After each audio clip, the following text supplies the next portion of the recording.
உலகெங்கும் வாழும் தமிழ் மக்களுக்கு வணக்கம். ஸோ அந்தந்த வாரங்களில் நடக்கிற தொழில்நுட்பம் சம்பந்தமான லான்ச்சஸ், லீக்ஸ் மற்றும் அனைத்து செய்திகளையும் ஒரு தொகுப்பாக வழங்குற நம்மளோட இந்த டெக் வித் சீரிஸோட இந்த வீடியோவில் இந்த வாரம் தொழில்நுட்பத்தில் என்னென்ன நடந்திருக்கு அப்படிங்கிறத பார்க்க போகிறோம். அதுக்கு முன்னாடி நீங்கள் என்ன டெக் சர்டிஃபிகேட் சப்ஸ்கிரைப் பண்ணலைன்னா மறந்துடாமல் சப்ஸ்கிரைப் பண்ணிக்கோங்க. அப்படியே அந்த பக்கத்தில் இருக்க பெல் பட்டனை கிளிக் பண்ணிட்டீங்கன்னா நம்ம சேனல் நம்ம எப்பெல்லாம் புது வீடியோ அப்லோட் பண்ணுறோமோ அதை பற்றின நோட்டிஃபிகேஷன்ஸ் உங்களுக்கு உடனுக்குடனே வந்துடும்.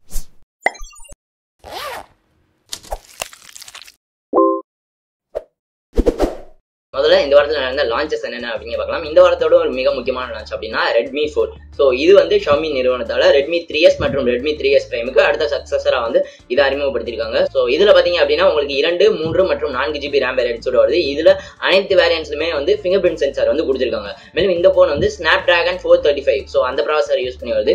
அடுத்து இதோட பிரைசிங் அப்படின்னு பார்த்தோம்னா இது வந்து 7000 ரூபாயிலிருந்து ஸ்டார்ட் ஆகுது. இந்த ஃபோன் பத்தி ஒரு பிரத்யேகமான வீடியோ அப்படி இல்லைன்னா இந்த ஃபோனோட அன்பாக்சிங் கூடிய விரைவில் நம்ம சேனலில் வரதுக்கான வாய்ப்புகள் இருக்கு. ஸோ அப்படி வந்துச்சு அப்படின்னா அதுக்கான லிங்க் வந்து இங்கே கொடுக்குறேன், செக் பண்ணி பாருங்க.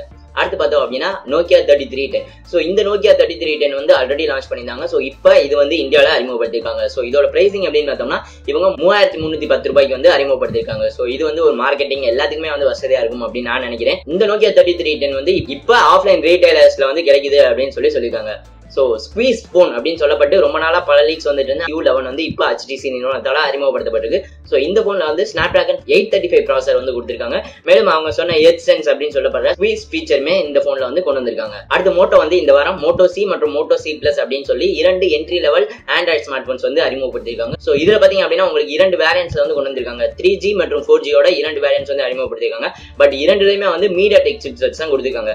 C மற்றும் C Plus 2லையுமே வந்து 1 GB RAM மற்றும் 8 GB இன்டர்னல் மெமரியோட வருது. அடுத்து இந்த மொபைல்களோட கேமரா அப்படின்னு பார்த்தோம்னா இதுல 5 மெகா பிக்சல் பேக் கேமரா மற்றும் 2 mega pixel front facing camera வந்து கொடுத்திருக்காங்க. அடுத்து இந்த C-க்கும் C Plus-க்கும் என்ன வித்தியாசம் அப்படின்னு பாத்தீங்கன்னா Moto C வந்து 480p டிஸ்பிளேயோட வரும், C Plus வந்து 720p டிஸ்பிளேயோட வரும் அப்படின்னு சொல்லி மோட்டோ நிறுவனத்தால சொல்லப்பட்டிருக்கு.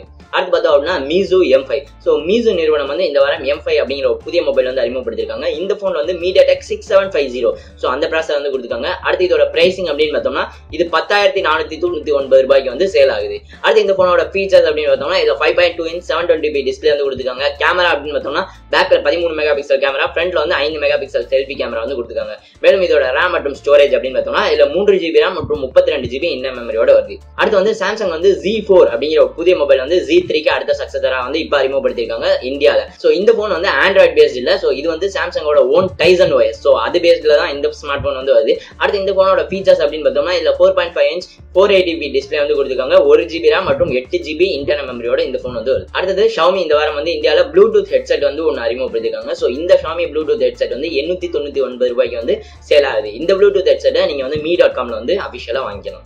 அடுத்தது வந்து Xiaomi இந்த வாரம் ஒரு ரவுட்டர் வந்து இந்தியாவில் அறிமுகப்படுத்திருக்காங்க. Xiaomi 3C ரவுட்டர் அப்படின்னு சொல்லப்படுற இந்த ரவுட்டர் வந்து 1199 ரூபாய்க்கு வந்து சேல் ஆகுது. பேசிக்கா வந்து இது வந்து ஒரு ஹை பெர்ஃபார்மன்ஸ் ரவுட்டர் அப்படின்னு சொல்லியிருக்காங்க. மேலும் இதுல வந்து 4 ஆண்டனாஸ் வந்து கொடுத்திருக்காங்க. அடுத்து இதோட ஸ்பீட் அப்படின்னு பார்த்தோம்னா இது கிட்டத்தட்ட 300 Mbps ஸ்பீட் வரையும் சப்போர்ட் பண்ணும் அப்படின்னு சொல்லி Xiaomi தரப்பால சொல்லப்படுது. அடுத்து வரவிருக்கிற ப்ராடக்ட்ஸ் மற்றும் லான்ச்சஸ் என்னென்ன அப்படிங்க பார்க்கலாம். Mi Max. ஸோ Xiaomiயோட Mi Maxோட அடுத்த ஜெனரேஷனான Mi Max 2 வந்து 25ஆம் தேதி வந்து அறிமுகப்படுத்த போறாங்க. அடுத்து ZTEயோட Nubia நிறுவனம் வந்து Nubia N1 Lite அப்படிங்கிற ஒரு புதிய மொபைல் வந்து அறிமுகப்படுத்த போறாங்க. ஸோ இதோட லான்ச் ஈவெண்ட் வந்து மே 22ஆம் தேதி நடக்க இருக்கு. வேர்ல்டு வைட் டெவலப்பர் கான்ஃபரன்ஸ் அப்படின்னு சொல்லப்படுற WWDC வந்து நெருங்கிட்டு இருக்கு. ஸோ இதுல வந்து ஆப்பிள் வந்து பல விதமான புதிய ப்ராடக்ட்ஸ் வந்து அறிமுகப்படுத்த போறாங்க அப்படின்னு சொல்லிட்டு இருக்காங்க. ஸோ இது சம்பந்தமா இப்போ வந்திருக்கிறது என்ன அப்படின்னு பார்த்தோம்னா ஆப்பிள் வந்து இதுல வந்து iPad Pro ஒரு வெர்ஷன் வந்து அறிமுகப்படுத்தாங்க அப்படின்னு சொல்லியிருக்காங்க. முன்பே நம்மளோட முந்தைய டெக் வீக்லி சீரீஸ்ல சொல்லியிருந்த மாதிரி சீரிஸ் ஸ்பீக்கர் அப்படிங்கிற ஒன்று வந்து அறிமுகப்படுத்துவாங்க அப்படின்னு சொல்லியிருக்காங்க. இப்போ லேட்டஸ்டா வந்து லீக்ஸ் அண்ட் ரூமர்ஸ் என்ன அப்படின்னு பார்த்தோம்னா ஆப்பிள் வந்து ஒரு புதிய மேக் புக்குமே வந்து இதற்காக அறிமுகப்படுத்துவாங்க அப்படின்னு சொல்லியிருக்காங்க.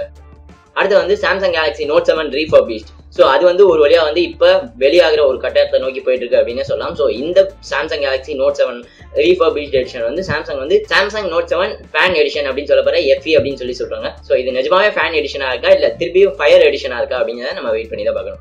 அடுத்து இந்த வாரத்தில் வந்திருக்க லீக்ஸ் அண்ட் ரூமர்ஸ் என்னென்ன அப்படிங்க பார்க்கலாம். So OnePlus 5. ஸோ OnePlus 5 வந்து பேக்ல வந்து டூயல் கேமராஸோட வரப்போகுது வரல அப்படிங்கிற மாதிரி பலவிதமான லீக்ஸ் வந்து வந்துட்டு இருந்துச்சு. ஸோ இப்போ ஒரு கிட்டத்தட்ட ஒரு OnePlus 3T லுக்லேயே வந்து டூயல் பேக் கேமராவோட இருக்கிற மாதிரி ஒரு சில லீக் இமேஜஸ் வந்து நம்மளால இந்த வாரம் பார்க்க முடியும். OnePlus வந்து DxOவோட ஜாயின்ல தான் இந்த கேமரா வந்து தயாரிக்கிறாங்க அப்படிங்கிற மாதிரி ஒரு சில லீக்ஸ் வந்து இப்போ வந்துகிட்டு இருக்கு. மோட்டோ நிறுவனம் வந்து Moto CEGXZ அப்படிங்கிற 5 விதமான மொபைல்ஸ் வந்து ஒரு மாதிரி அறிமுகப்படுத்துற மாதிரி ஒரு சில லான்ச் ஈவெண்டோட ஒரு புகைப்படம் வந்து இப்போ லீக் ஆயிருக்கு. ஸோ இதுல பார்த்தோம் அப்படின்னா ஆல்ரெடி G5 மற்றும் G5 Plus வந்து ஆல்ரெடி அறிமுகப்படுத்திருக்காங்க. ஸோ இந்த Moto X ஸோ அதுதான் அடுத்து அறிமுகப்படுத்துவாங்க அப்படிங்கிற மாதிரி ஒரு சில ஸ்ட்ராங்கான ரூமர்ஸ் வந்துட்டு இருக்கு. ஸோ இப்போ வந்திருக்க ஒரு ரூமர் என்ன அப்படின்னு பார்த்தோம்னா Moto X 2017 அப்படின்னு நம்ம பழைய டெக் வீக்லி சீரிஸ் எல்லாம் சொல்லியிருந்தோம். ஸோ இப்போ அதற்கான பேர் வந்து Moto X4 அப்படின்னு மோட்டோ நிறுவனம் வந்து பேர் வைக்க போறாங்க அப்படின்னு சொல்லியிருக்காங்க. இது வந்து X, அதாவது Moto X-ஓட இது வந்து 4th ஜெனரேஷன். ஸோ இது வந்து Moto X4 அப்படின்னு சொல்லப்படும் அப்படின்னு சொல்லியிருக்காங்க. இது சம்பந்தமா இப்போ வந்திருக்க லீக்ஸ் என்ன அப்படின்னு பார்த்தோம்னா இந்த போன் வந்து Snapdragon 660 ப்ராசரோட வரும். இப்போ சமீபத்தில் Qualcomm நிறுவனத்தால அறிமுகப்படுத்த அந்த சிப்செட்டோட வரும் அப்படின்னு சொல்லியிருக்காங்க. அடுத்து பார்த்தோம் அப்படின்னா Nokia 9. ஸோ Nokia 9 பத்தி பல மாதங்களா வந்து பல லீக்ஸ் வந்துட்டு இருக்கு. ஸோ இப்போ இது சம்பந்தமா வந்திருக்க லீக்ஸ் என்ன அப்படின்னு பார்த்தோம்னா ஒரு சில டூவல் கேமராவோட இருக்கிற மாதிரி ஒரு சில இமேஜஸ்மே வந்து இப்போ வந்திருக்கு. மேலும் இந்த போன் வந்து 2.5D கர்வ்ட் கிளாஸ் வந்து ஃப்ரண்ட் அண்ட் பேக்ல வந்து கொடுத்துருவாங்க அப்படின்னு சொல்லியிருக்காங்க.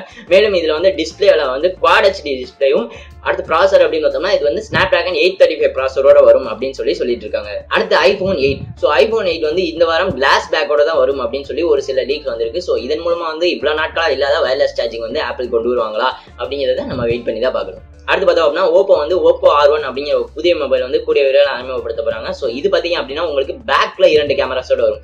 ஸோ நார்மலா Oppoல வந்து ஃப்ரண்ட்ல தான் டியூவல் கேமராஸ் கொடுத்துப்பாங்க. இதுல பாத்தீங்க அப்படின்னா உங்களுக்கு பேக்ல வந்து டியூவல் கேமராவோட வரும் அப்படின்னு சொல்லியிருக்காங்க. பேக் கேமராஸ் அப்படின்னு பார்த்தோம்னா 20 மெகா பிக்சல் பிரைமரி கேமரா மற்றும் 16 மெகா பிக்சல் செகண்டரி கேமராவோட வரும் அப்படின்னு சொல்லியிருக்காங்க. ஃப்ரண்ட் கேமரா அப்படின்னு பார்த்தோம்னா அதுவுமே வந்து 20 மெகா பிக்சல் கேமராவோட வரும் அப்படின்னு சொல்லியிருக்காங்க. மேலும் இந்த போனோட ப்ராசர் அப்படின்னு பார்த்தோம்னா இதுவுமே வந்து Snapdragon 660 ப்ராசரோட வரும் அப்படின்னு சொல்லிட்டு இருக்காங்க. அடுத்தது வந்து சாம்சங் வந்து கூடிய விரைவில் Galaxy C10 வந்து அறிமுகப்படுத்தலாம் அப்படிங்கிற மாதிரி ஒரு சில லீக்ஸ் வந்துட்டு இருக்கு. ஸோ இந்த Galaxy C10ஓட ஃபீச்சர்ஸ் வந்து இதுல வந்து டூயல் பேக் கேமரா வந்து கொண்டு வருவாங்க அப்படின்னு சொல்லிட்டு இருக்காங்க. பிகாஸ் சாம்சங் Galaxy S8ல பார்த்தோம் அப்படின்னா டூயல் கேமராஸ் கொண்டு வரல. அடுத்து வர போற Note 8ல வந்து டூயல் கேமராஸ் வரும் அப்படிங்கிற மாதிரி பல ஸ்ட்ராங்கான ரூமர்ஸ் வந்து நம்மளால பார்க்க முடியுது. ஸோ அதுக்கான ஒரு டெஸ்டிங் பிகாஸ் Note 7ஓட இதை தாண்டி வரப்ப ஸோ அது வந்து எந்த விதமான தவறுகளும் நேர்ந்துடக்கூடாது அப்படிங்கிறதுக்காக அதோட டூயல் கேமரா செட்டப் வந்து சாம்சங் வந்து C10ல வந்து ஒரு டெஸ்டிங் மாதிரி பண்ணிட்டு அடுத்து கொண்டு வரலாம் Note 8ல அப்படின்னு சொல்லியும் சில லீக்ஸ் வந்துட்டு இருக்கு. மேலும் இந்த போன்ல வந்து Bixby பட்டன், அதாவது இப்போ நம்ம சாம்சங் Galaxy S8ல பார்த்த Bixby பட்டன் வந்து இந்த C10லையும் வரலாம் அப்படின்னு சொல்லிட்டு இருக்காங்க. இந்த போனுமே வந்து Snapdragon 660 ப்ராசரோட 6GB ரேமோட வரும் அப்படின்னு சொல்லியிருக்காங்க. அடுத்தது இந்த வாரம் இதை தவிர வந்திருக்க டெக் தகவல்களை இந்த டெக் பைட்ஸ்ல நம்ம வந்து பார்க்கலாம். So WannaCry ransomware. ஸோ அந்த குறிப்பிட்ட வைரஸ் வந்து உலக அளவில் மிகப்பெரிய பாதிப்புகளை ஏற்படுத்திட்டு இருக்கப்ப ஸோ இப்போ ஒரு அதிக அளவில் வர ஃபார்வர்ட் மெசேஜ் என்ன அப்படின்னு பார்த்தோம்னா ATMs எல்லாத்தையுமே வந்து க்ளோஸ் ஆயிருக்கு. ஸோ நீங்க வந்து ATM எதுக்குமே போக வேணாம், ஆல்ரெடி வைரஸ் அஃபெக்ட் ஆயிருக்கு அப்படிங்கிற மாதிரி பல மெசேஜஸ் வந்து பல ஃபார்வர்ட்ஸ்ல நம்மளால பார்க்க முடியுது. ஸோ இதை வந்து கம்ப்ளீட்டா உண்மை இல்லை, இது வந்து கம்ப்ளீட்லி ஒரு ஃபேக்கான தகவல் அப்படின்னு சொல்லி நான் சொல்ல ரிசர்வ் பேங்க் ஆஃப் இந்தியா வந்து இப்போ சொல்லியிருக்காங்க. ஸோ இந்த மாதிரி ATMs எதுவுமே க்ளோஸ் ஆகல. இப்போ வரைக்கும் எந்த விதமான ransomware அட்டாக்குமே வந்து ATMs இல்ல எந்த பேங்கிங் செக்டர்லையும் இப்போ வரையும் வரல அப்படின்னு சொல்லி RBI நிறுவனம் வந்து இப்போ வந்து சொல்லியிருக்காங்க. பட் இந்த ransomware வைரஸ் மூலமா கிட்டத்தட்ட $70,000 வரைமான பரிமாற்றங்கள் வந்து நடந்திருக்கு அப்படிங்கிற மாதிரி ஒரு சில இமேஜஸ் வந்து நம்மளால பார்க்க முடியுது. அடுத்தது இந்திய விண்வெளி ஆராய்ச்சி நிறுவனமான ISRO வந்து 3 புதிய சேட்டலைட்ஸ் வந்து அறிமுகப்படுத்த போறாங்க அப்படின்னு சொல்லியிருக்காங்க. அது என்ன அப்படின்னு பார்த்தோம்னா GSAT-19, GSAT-11 மற்றும் GSAT-20 அப்படிங்கிற 3 புதிய சேட்டலைட் வந்து அறிமுகப்படுத்த போறாங்க. ஸோ இதன் மூலமா வந்து இந்தியாவோட இன்டர்நெட் ஸ்பீட் வந்து அதிக அளவு மாற்றங்கள் இருக்கும், அதிக அளவுல வந்து இன்க்ரீஸ் ஆகும் அப்படின்னு சொல்லிட்டு இருக்காங்க. அடுத்தது இந்த வாரம் Google I/O 2017 வந்து நடந்திருக்கு. ஸோ இதை பத்தின ஒரு பிரத்யேகமான பதிவு கூடிய விரைவில் நம்ம சேனல்ல வரப்போகுது. ஸோ இந்த வீடியோல அது சம்பந்தமா வந்த எக்ஸ்க்ளூசிவான நியூஸ் என்னென்ன அப்படிங்கிற மட்டும் பார்க்கலாம். So Google Lens. ஸோ இந்த Google Lens வந்து பேசிக்கா பார்த்தோம் அப்படின்னா ஒரு விஷன் பேஸ்ட் கம்ப்யூட்டிங் அப்படின்னு சொல்றாங்க. ஸோ இதன் மூலமா வந்து நீங்க வந்து ஆப்ஜெக்ட்ஸ் வந்து ஐடென்டிஃபை பண்ணிக்கலாம். இல்ல இப்ப நீங்க ஏதாவது ஒரு இடத்துக்கு போறீங்க அப்படின்னா டைரக்டா அந்த இடத்தோட தகவல்கள் ஏதாச்சுமே வந்து இந்த Google Lens மூலமா பாத்துக்கலாம் அப்படின்னு சொல்லியிருக்காங்க. அடுத்து பார்த்தோம் அப்படின்னா Android Go. So Android Go வந்து எதுக்கு அப்படின்னு பார்த்தோம்னா இது வந்து ஒரு ப்ரோக்ராம் மாதிரி Google நிறுவனத்தால அறிமுகப்படுத்தப்பட்டிருக்கு. ஸோ 1 GB ரேமுக்கும் கம்மியா இருக்கிற ஸ்மார்ட் போன்ஸ்ல வந்து இந்த Android Go வந்து அறிமுகப்படுத்தப்படலாம் அப்படின்னு சொல்லியிருக்காங்க. பேசிக்கா பார்த்தோம் அப்படின்னா உங்களுக்கான ஆப்டிமைஸ் பண்ணப்பட்ட ஆப்ஸ் மற்றும் டேட்டா சேவர்ஸ் ஸோ எல்லாமே வந்து அந்த குறிப்பிட்ட Android Go ப்ரோக்ராம் மூலமா கொடுக்கப்படும் அப்படின்னு சொல்லியிருக்காங்க. அடுத்து பார்த்தோம் அப்படின்னா பல நாட்களா சொல்லி வந்த Google Assistant வந்து இப்போ ஐபோன் வந்துச்சு. ஸோ இப்போ நீங்க ஐபோன் வச்சிருந்தீங்க அப்படின்னா நீங்க வந்து டைரக்டா Google Assistant வந்து உங்களால வந்து பயன்படுத்திக்க முடியும். மேலும் இந்த வாரம் வந்து ஆண்ட்ராய்ட்லயுமே வந்து அந்த டைப் பண்ற ஃபீச்சர் வந்து கொண்டு வந்தாங்க. ஸோ இப்போ நீங்க வந்து Google Assistant வந்து வாய்ஸ் மூலமா மட்டும் இல்ல டைப்டு மெசேஜஸ் மூலமாவும் உங்களுக்கான பதில்களை பெற்றுக்கலாம். அடுத்த Google I/O வந்து Google Homeல வந்து பலவிதமான மொழிகள் வந்து உள்ள சேர்த்திருக்காங்க. ஸோ இப்போ Google Home வந்து பல மொழிகள் வந்து சப்போர்ட் பண்ணும் அப்படின்னு சொல்லியிருக்காங்க. மேலும் Google Home மூலமா டைரக்டா கால்ஸ் வந்து பண்ணிக்கிறதுக்குமான சில வாய்ப்புகளுமே வந்து இப்போ கொண்டு வந்திருக்காங்க. அடுத்தது Google வந்து Google I/Oல Google Play Protect அப்படின்னு சொல்லி ஒன்று கொண்டு வந்திருக்காங்க. ஸோ ஆண்ட்ராய்ட்ல வந்து நிறைய அளவுல வைரஸ் இருக்கு அப்படிங்கிற மாதிரி பல வதந்திகள்லாம் வந்து நம்ம பார்த்துருக்கோம். ஸோ அது எல்லாமே வந்து போய் அப்படிங்கிறது மோஸ்ட்லி வந்து பிளே ஸ்டோர்ல இருக்கிற எந்த ஆப்புமே வந்து வைரஸால அஃபெக்ட் ஆயிருக்காது அப்படின்னு ஆல்ரெடி Google நிறுவனம் வந்து சொல்லியிருக்காங்க. ஸோ இதை வந்து ஒரு படி மேல போறதுக்கான ஒரு வாய்ப்பு தான் இந்த Google Play Protect. ஸோ இது மூலமா வந்து உங்களோட பிளே ஸ்டோர்ல இருக்கிற அனைத்து ஆப்ஸ் நீங்க பிளே ஸ்டோர் மூலமா இன்ஸ்டால் பண்ற எல்லா ஆப்ஸுமே வந்து கம்ப்ளீட்டா வந்து ரெகுலரா வந்து ஸ்கேன் பண்ணப்படும் அப்படின்னு சொல்லியிருக்காங்க. ஸோ இதன் மூலமா வந்து ஒரு அதிக அளவிலான ப்ரொடெக்ஷன் வந்து கொடுக்கப்படும் அப்படின்னு சொல்லி கூகுள் தரப்பால சொல்லப்படுது. அடுத்து ஆண்ட்ராய்டு தான் இருக்கிறதே மொபைல் பிளாட்ஃபார்ம்ல அதிக அளவு யூஸ் பண்ணப்படுது அப்படின்னு நமக்கு தெரியும். கூகுள் சொல்லிக்கிறது என்ன அப்படின்னு பாத்தீங்கன்னா, கிட்டத்தட்ட மாதம் 2 பில்லியன் யூசர்ஸ் வந்து ஆண்ட்ராய்டு வந்து பயன்படுத்துறதா சொல்லியிருக்காங்க. நம்ம நண்பர்கள் பல பேர் வந்து என்கிட்ட கேட்ட ஒரு முக்கியமான விஷயம் என்ன அப்படின்னு பார்த்தோம்னா, யூடியூப் லைவ் வந்து எப்படி பண்றது அப்படின்னு சொல்லிட்டு. ஸோ அதுக்கு பார்த்தோம் அப்படின்னா முதல் வந்து 10,000 சப்ஸ்கிரைபர் இருந்தாதான் யூடியூப் ஆப் மூலமா பண்ண முடியும் அப்படின்னு சொல்லிட்டு இருந்தாங்க. அடுத்து பார்த்தோம் அப்படின்னா 1000 சப்ஸ்கிரைபர் அப்படின்னு வச்சாங்க. ஸோ இப்போ இதை அனைவருக்குமே கொண்டு வந்துட்டாங்க. ஸோ இப்போ உங்களோட சேனல் இருந்துச்சு அப்படின்னா டேரக்டா நீங்க வந்து லைவ் ஸ்ட்ரீம் பண்ணிக்கலாம் உங்களோட யூடியூப் ஆப் மூலமாவே. பட் இந்த அப்டேட் வந்து இப்பதான் கொஞ்சம் கொஞ்சமா ரோல் அவுட் பண்ணிட்டு இருக்காங்க. ஸோ வரும் காலங்கள்ல ஸோ நீங்க வந்து உங்களோட யூடியூப் ஆப் மூலமாவே லைவ் செஷன்ஸ் வந்து பண்ணிக்கலாம், எந்த விதமான பிரச்சனையுமே இல்லாம. அடுத்து வந்து கூகுள் அசிஸ்டன்ட் மூலமாவே வந்து ஆண்ட்ராய்ட் பே அப்படின்னு சொல்லப்படுற பேமெண்ட்ஸ் வந்து பண்ற மாதிரி ஒரு ஃபீச்சர் வந்து கூடிய பேரால கொண்டு வரப்படலாம் அப்படின்னு சொல்லிட்டு இருக்காங்க.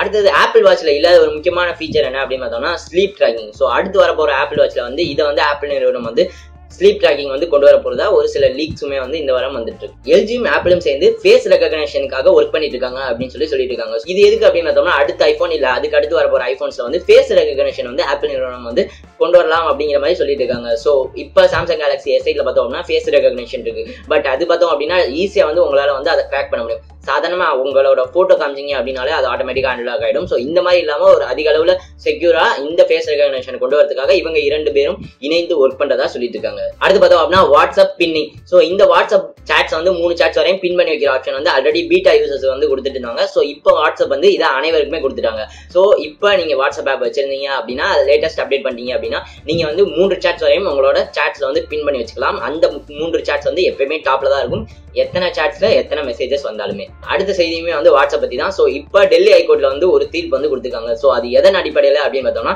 வாட்ஸ்அப்ல வந்து ப்ளூ டிக் விழுகு. ஸோ அதை மட்டுமே ஒரு சாட்சியா கொண்டு ஒரு தீர்ப்பு வந்து வழங்கியிருக்காங்க. ஸோ இது எதுக்கு அப்படின்னு பார்த்தோம்னா ஒருத்தர் வந்து மகன் மற்றும் ரிலேட்டிவ்ஸ் வந்து சொத்துல பங்கு கொண்டாடக்கூடாது அப்படின்னு சொல்ற மாதிரி ஒரு கேஸ் வந்து போட்டிருக்காரு. ஸோ அதுக்கான லீகல் நோட்டீஸ் வந்து டைரக்டா அனுப்பாம வாட்ஸ்அப் மூலமா அந்த குறிப்பிட்ட ஆள் வந்து அனுப்பிச்சிருக்காங்க. ஸோ அந்த குறிப்பிட்ட அனுப்பிச்சதுல வந்து ப்ளூ டிக் வந்து விழுந்திருக்கு. ஸோ இதை மட்டுமே சாட்சியா எடுத்துக்கிட்டு அதன் அடிப்படையில அதோட தீர்ப்பு கொடுத்திருக்கிறதாகவும் சொல்லிட்டு இருக்காங்க. ஸோ இந்த வாரத்தோட டெக் வீக்லி வீடியோ வந்து பிடித்திருக்கும் அப்படின்னு நம்புறேன். இந்த வீடியோ பிடிச்சிருந்தா இந்த வீடியோ மறக்காம லைக் பண்ணுங்க, கமெண்ட் பண்ணுங்க, மறந்துடாம உங்க நண்பர்கள் கூட ஷேர் பண்ணுங்க. மேலும் மறந்துடாம டெக் சட்டையில சப்ஸ்கிரைப் பண்ணிக்கோங்க. இந்த நாள் இனிய நாளாக அமையட்டும். நன்றி.